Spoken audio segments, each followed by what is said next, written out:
नमस्कार दोस्तों, स्वागत है आपका आज के दिन भर की बड़ी खबरों में। जी हां दोस्तों, इसी बीच बड़ी खबर निकल कर आ रही है पश्चिम बंगाल से। बंगाल के नंदीग्राम में भयंकर राजनीतिक घमासान। नंदीग्राम के रण में ममता बनर्जी अगले 5 दिन करेगी चुनाव प्रचार। भारतीय जनता पार्टी के उम्मीदवार शुभेंदु अधिकारी के लिए प्रधानमंत्री नरेंद्र मोदी, गृह मंत्री अमित शाह व केंद्रीय मंत्री स्मृति ईरानी मैदान में। जी हां दोस्तों, आपको बता दें कि बंगाल में दूसरे चरण की वोटिंग 1 अप्रैल को होनी है और राज्य की सबसे चर्चित विधानसभा सीट नंदीग्राम में भी इसी चरण में मतदान होना है। और इसी सिलसिले में ममता बनर्जी आज नंदीग्राम के लिए रवाना होगी। तो इस दौरान वह 5 दिनों तक नंदीग्राम के अंदर चुनाव प्रचार में हिस्सा लेगी। यहां पर ममता बनर्जी भारतीय जनता पार्टी के उम्मीदवार हैं और कभी उनके सलाहकार रहे शुभेंदु अधिकारी ताल ठोक रही हैं। तो वहीं पर पिछली बार ममता बनर्जी जब नंदीग्राम आई थी तो चोटिल हो गई थी और जिसके बाद बंगाल की राजनीति काफी तेजी से बदली और बंगाल ही नहीं नंदीग्राम की जनता भी ममता बनर्जी के समर्थन में उतर गई। आपको बता दें दोस्तों कि नंदीग्राम में भारतीय जनता पार्टी ने मुख्यमंत्री ममता बनर्जी को हराने के लिए अपनी पूरी ताकत झोंक रखी है। तो वहीं पर ममता बनर्जी भी किसी से कम नहीं है। आपको बता दें दोस्तों कि ओपिनियन पोल के मुताबिक 50,000 से ज्यादा वोटों के अंतर से मुख्यमंत्री ममता बनर्जी जीत दर्ज कर रही है।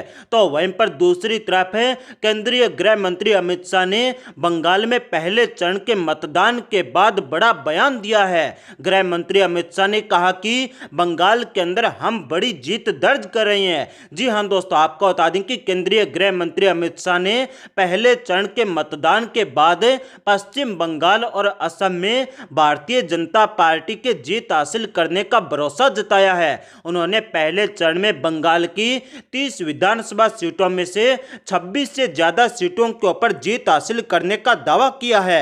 आपको बता दें दोस्तों कि पहले चरण में जिन 30 विधानसभा सीटों के ऊपर मतदान हुआ है उनमें 2016 के चुनाव में तृणमूल कांग्रेस पार्टी ने 27 सीटें जीती थी, जबकि 2 सीटें लेफ्ट पार्टियों के खाते में, जबकि 1 सीट कांग्रेस पार्टी के खाते में गई थी। आपको बता दें दोस्तों कि गृह मंत्री अमित शाह ने आज कहा कि कल असम और बंगाल में 2 चरण का मतदान पूरा हुआ है। मैं भारतीय जनता पार्टी की ओर से पार्टी अध्यक्ष और प्रधानमंत्री मोदी की तरफ से प्रथम चरण के मतदान के लिए दोनों राज्यों की जनता का धन्यवाद करता हूं।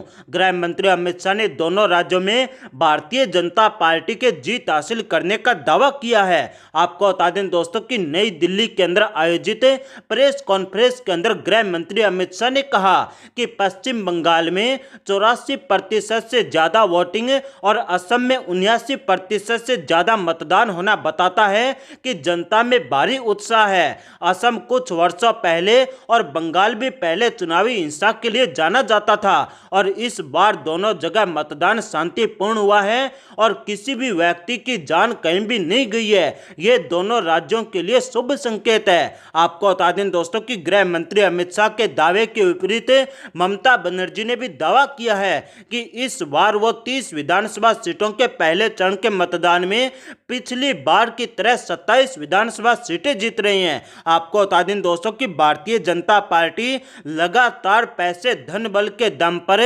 बंगाल चुनाव जीतना चाहती है, लेकिन इस बार ममता बनर्जी के प्रति लोगों के अंदर भारी संवेदना है और सहानुभूति की लहर है और बंगाल एक बार फिर से ममता दीदी का राज चाहता है। आपको बता दें दोस्तों कि भारतीय जनता पार्टी पश्चिम बंगाल को भगवा और हरे के अंदर विभाजित करके सत्ता के अंदर आना चाहती है, लेकिन ममता बनर्जी कहती है कि कट्टर सांप्रदायिक लोगों के लिए बंगाल के अंदर किसी भी प्रकार की कोई जगह नहीं है।